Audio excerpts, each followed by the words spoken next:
ಇದೇನಪ್ಪ ಅಂದರೆ ಸೀತಿ ಬೆಟ್ಟ. ಇಲ್ಲಿ ಮುಖ್ಯವಾದ ದೇವರು ಯಾವುದಪ್ಪ ಅಂದರೆ ಕಾಲಭೈರವೇಶ್ವರ.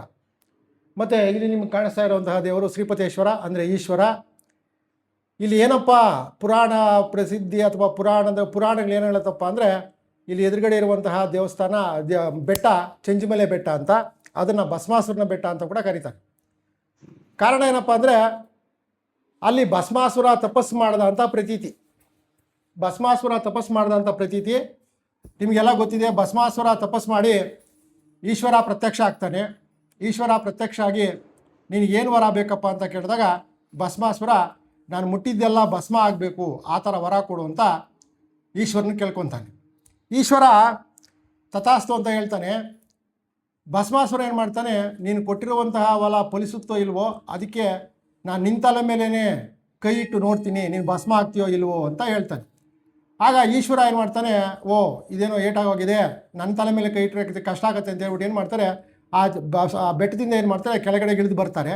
ಇಳಿದು ಬಂದಾಗ ಕೆಳಗಡೆ ಒಬ್ಬ ಒಕ್ಕಲಿಗ ರೈತ ಹೊಲ ಉಳ್ತಾ ಇರ್ತಾನಂತೆ. ಹೊಲ ಉಳ್ತಾ ಇದ್ದಾಗ ಇವ್ರು ಹೇಳ್ತಾರೆ, ಈಶ್ವರ ಹೇಳ್ತಾರೆ, ನೋಡಪ್ಪ ಮೇಲ್ಗಡೆಯಿಂದ ಯಾರಾದರೂ ಬಂದು ಈ ಕಡೆ ಯಾರಾದರೂ ಬ್ರಾಹ್ಮಣ ಹೋದ್ನ ಅಂತ ಕೇಳಿದ್ರೆ ನಾನು ಹೋಗಿರೋ ವಿಷಯ ಹೇಳ್ಬೇಡ, ನಾನು ಎದುರುಗಡೆ ಇರುವಂಥ ಸೀತಿ ಬೆಟ್ಟದಲ್ಲಿ ಹೋಗಿ ಹೊತ್ಕೊಂಡಿರ್ತೀನಿ ಅಂತ ಹೇಳ್ತಾರಂತೆ. ಸರಿ ರೈತ ಆಯಿತು ಅಂತಾನೆ ಅವ್ನು ಉಳ್ತಾ ಇರ್ತಾನೆ.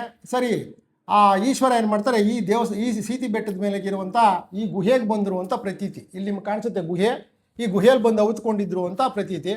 ಸರಿ ಭಸ್ಮಾಸುರ ಬಂದು ಏನು ಮಾಡ್ತಾನೆ, ಆ ರೈತನ ಕೇಳ್ತಾನಂತೆ, ಈ ಕಡೆಗೆ ಯಾರಾದರೂ ಒಬ್ಬ ಬ್ರಾಹ್ಮಣ ಬಂದ ಬೆಟ್ಟದ ಮೇಲಿಂದ ಯಾವ ಕಡೆಗೆ ಹೋದ ಅಂತ ಕೇಳಿದಾಗ ಆ ರೈತ ಏನು ಮಾಡ್ತಾನೆ, ಈ ಸೀತಿ ಬೆಟ್ಟ ಅಂತ ತೋರಿಸ್ಬಿಟ್ಟು ಈ ಕಡೆಗೆ ಹೋದ ಅಂತ ಹೇಳ್ತಾರಂತೆ. ಸರಿ ಆಮೇಲೆ ಅವನು ಈ ಕಡೆ ಬರುವಾಗ ಸರಿ ಮಹಾವಿಷ್ಣು ಏನು ಮಾಡ್ತಾನೆ, ಮೋಹಿನಿ ಅವತಾರ ತಾಳಿ ಅವನ ಮನಸ್ಸನ್ನು, ಭಸ್ಮಾಸುರನ ಮನಸ್ಸನ್ನು, ಈಶ್ವರನ ಕಡೆ ಇದ್ದಂಥ ಮನಸ್ಸನ್ನು ಮೋಹಿನಿ ಕಡೆ ವಾಲೋ ಥರ ಅವನ ಮನಸ್ಸನ್ನು ಚಂಚಲ ಮಾಡ್ತಾನೆ. ಆವಾಗ ಅವನು ಮೋಹಿನಿ ಹತ್ರ ನಾನು ನಿನ್ನನ್ನು ಮದುವೆ ಆಗ್ತೀನಿ ಅಂತ ಭಸ್ಮಾಸುರ ಕೇಳ್ತಾನಂತೆ. ಆವಾಗ ಮೋಹಿನಿ ಹೇಳ್ತಾಳೆ, ನೀನು ತುಂಬ ಅಶುಚಿಯಾಗಿದ್ದೀಯಾ, ಸ್ನಾನ ಮಾಡಿಕೊಂಡು ಶುದ್ಧವಾಗಿ ಬಾ, ಆಮೇಲೆ ನೋಡೋಣ ಅಂತ. ಸರಿ ಸ್ನಾನ ಮಾಡೋದಕ್ಕೆ ಅಲ್ಲೆಲ್ಲೂ ನೀರಿಲ್ಲ. ಸರಿ ಈಗಲೂ ನಿಮಗೆ ಆ ಚಂಜಿಮಲೆ ಬೆಟ್ಟದ ಮೇಲೆ ನೋಡುವ ಒಂದು ಚಿಕ್ಕದಾಗಿರುವಂಥ ಕೊಳ ಇದೆ. ಆವಾಗ ಇವನು ಹೇಳ್ತಾನಂತೆ, ಇಲ್ಲೆಲ್ಲೂ ಸ್ನಾನ ಮಾಡೋದಕ್ಕೆ ಕೊಳ ಕೂಡ ಇಲ್ಲ, ನಾನು ಸ್ನಾನ ಹೇಗೆ ಮಾಡಲಿ ಅಂತ ಹೇಳಿದಾಗ ಮೇಲ್ಗಡೆ ಒಂದು ಚಿಕ್ಕದಾಗಿರುವಂತಹ ಒಂದು ಕೊಳ ಇದೆ, ಅಲ್ಲಿ ಸ್ನಾನ ಮಾಡಿ ನೀನು. ಅಲ್ಲೋಗಿ ನೋಡಿದ್ರೆ ಒಂದು 3-4 ಬೊಗಸೆ ಅಷ್ಟು ನೀರು ಇರುತ್ತಂತೆ. ಇವನು ಏನಾದರೂ ಮಾಡಿ ಮೋಹಿನಿನ ಹೊಲಿಸ್ಕೋಬೇಕು, ಮೋಹಿನಿನ ಮದುವೆ ಮಾಡ್ಕೋಬೇಕು ಅಂತ ಭಸ್ಮಾಸುರನಿಗೆ ಇಷ್ಟ. ಆವಾಗ ಮೋಹಿನಿ ಏನು ಮಾಡ್ತಾಳೆ ಅಂದರೆ, ಹೋಗಲಿ ಆ ನೀರನ್ನು ನಿನ್ನ ತಲೆ ಮೇಲೆ ಪ್ರೋಕ್ಷಣೆ ಮಾಡ್ಕೋ ಅಂತ ಹೇಳಿದಾಗ ಆ ಭಸ್ಮಾಸುರನಿಗೆ ತಾನು ತಗೊಂಡಿದ್ದಂಥ ವರ ಮರ್ತೋಗಿರ್ತಾನೆ. ಇದರಲ್ಲಿದ್ದುವಂತಹ ನೀರನ್ನು ಎತ್ತಿ ತನ್ನ ತಲೆ ಮೇಲೆ ಇಟ್ಕೊತಾನೆ. ತನ್ನ ತಲೆ ಮೇಲೆ ಯಾವಾಗ ಅವನ ಕೈ ಇಟ್ಕೊಂಡು ಅವನು ಕೂಡ ಭಸ್ಮ ಹೋಗ್ತಾನೆ. ಭಸ್ಮ ಆಗೋದ್ಮೇಲೆ ಮಹಾವಿಷ್ಣು ಏನು ಮಾಡ್ತಾನೆ, ಇಲ್ಲಿ ಬಂದು ಈಶ್ವರನ ಕರೀತಾನಂತೆ, ಅಪ್ಪ ಪರಮೇಶ್ವರ ಈಚೆ ಕಡೆಗೆ ಬಾ, ಭಸ್ಮಾಸುರ ಭಸ್ಮ ಆಗೋದಾ ಅಂತ. ಆವಾಗ ಈಶ್ವರ ಇಲ್ಲಿ ನೋಡ್ರಿ, ಇಲ್ಲಿ ಕಾಣಿಸುತ್ತೆ ಗುಹೆ ನಿಮಗೆ, ಈ ಗುಹೆಯಿಂದ ಈಚೆ ಕಡೆಗೆ ಬಂದು ಭಸ್ಮಾಸುರನ ಒಂದು ಏನು ಭಸ್ಮ ಎಲ್ಲಾಗಿದ್ದ ಅಲ್ಲಿಗೆ ಬರ್ತಾರಂತೆ.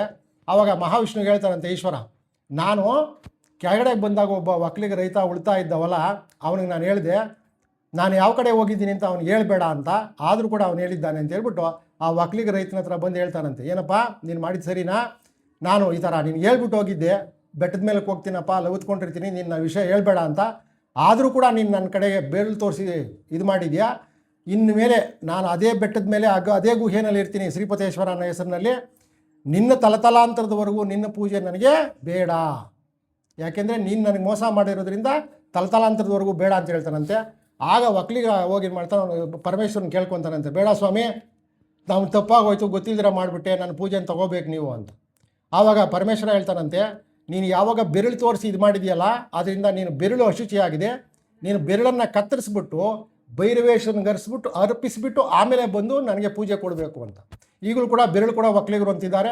ಆ ಬೆರಳು ಕೂಡ ಒಕ್ಕಲಿಗರು ಭೈರವೇಶ್ವರನಿಗೆ ಹೋಗಿ ಪೂಜೆ ಮಾಡಿಸ್ಕೊಂಡು ಆಮೇಲೆ ಇಲ್ಲಿಗೆ ಬರ್ತಾರೆ. ಹಿಂದಿನ ಕಾಲದಲ್ಲೆಲ್ಲ ಬೆರಳನ್ನೇ ಕತ್ತರಿಸ್ತಾ ಇದ್ರಂತೆ. ಆದರೆ ಈಗ ನಾವೇನು ಮಾಡ್ತಾ ಇದ್ದೀವಿ ಅಂದರೆ ಆ ಬಲಗೈ ತೋರು ಬೆರಳಿಗೆ ಒಂದು ಹೂವು ಕಟ್ಬಿಟ್ಟು ಆ ಹೂವನ್ನ ಕತ್ತರಿಸ್ಬಿಟ್ಟು ಭೈರವೇಶ್ವರನಿಗೆ ಅರ್ಪಿಸ್ತೀವಿ. ಭೈರವೇಶ್ವರನಿಗೆ ಅರ್ಪಿಸಿದ ಮೇಲೆ ಇಲ್ಲಿ ಶ್ರೀಪತೇಶ್ವರನಿಗೆ ಆ ಪೂಜೆ ಆಗುತ್ತೆ. ಇದು ಒಂದು ಕತೆ. ಈಗಲೂ ಕೂಡ ನಿಮಗೆ ಏನಪ್ಪ ಅಂದರೆ ಈಗ ಅದೇನು ಭಸ್ಮಾಸುರ ಭಸ್ಮ ಆದ ಅಂತ ಬೆಟ್ಟದ ಮೇಲೆ ನೋಡಿ, ತುಂಬ ಎತ್ತರವಾಗಿದೆ ಬೆಟ್ಟ, ಎಷ್ಟೇ ಮಳೆ ಬಂದರೆ ಕೂಡ ಒಂದು ಹನಿ ನೀರು ಕೂಡ ಕೆಳಗಡೆಗೆ ಬರೋದಿಲ್ಲ, ಎಲ್ಲ ನೀರು ಕೂಡ ಮೇಲ್ಗಡೆ ಭಸ್ಮ ಆಗುತ್ತೆ ಅಂತ ಒಂದು ಪ್ರತೀತಿ. ಇದು ಶ್ರೀಪತೇಶ್ವರನ ಗುಹೆ. ಇಲ್ಲಿ ಶ್ರೀಪತೇಶ್ವರ ಆಮೇಲೆ ಪಾರ್ವತಾದೇವಿ, ಭೈರವೇಶ್ವರ, ವೀರಭದ್ರ ಸ್ವಾಮಿ, ಗಣಪತಿ, ಆಮೇಲೆ ಪಾರ್ವತಿ, ಈ ಇಷ್ಟು ಇದು ಪರಿವಾರ ದೇವತೆಗಳಿದ್ದಾರೆ. ಮುಖ್ಯ ದೇವರು ಭೈರವೇಶ್ವರ ಮತ್ತು ಶ್ರೀಪತೇಶ್ವರ. ತುಂಬ ಸತ್ಯವಾದಂತಹ ದೇವರು. ಇಲ್ಲಿ ಬಂದು ನೀವೇನೇ ಕೋರಿಕೆ ಕೋರ್ಕೊಂಡ್ರೂ ಕೂಡ ಆ ಭೈರವೇಶ್ವರ ಮತ್ತು ಶ್ರೀಪತೇಶ್ವರ ನಿಮ್ಮ ಕೋರಿಕೆಗಳನ್ನು ಈಡೇರಿಸ್ತಾರೆ. ಎಲ್ಲರೂ ಕೂಡ ತಪ್ಪದೆ ಭೈರವೇಶ್ವರ ಮತ್ತು ಶ್ರೀಪತೇಶ್ವರನ ದರ್ಶನ ಮಾಡಿ ನಿಮ್ಮ ಒಂದು ಜೀವನವನ್ನು ಪಾವನ ಮಾಡಿಕೊಳ್ಳ್ರಿ ಅಂತ ಹೇಳ್ತಾ ಇದ್ದೀವಿ. Thank you.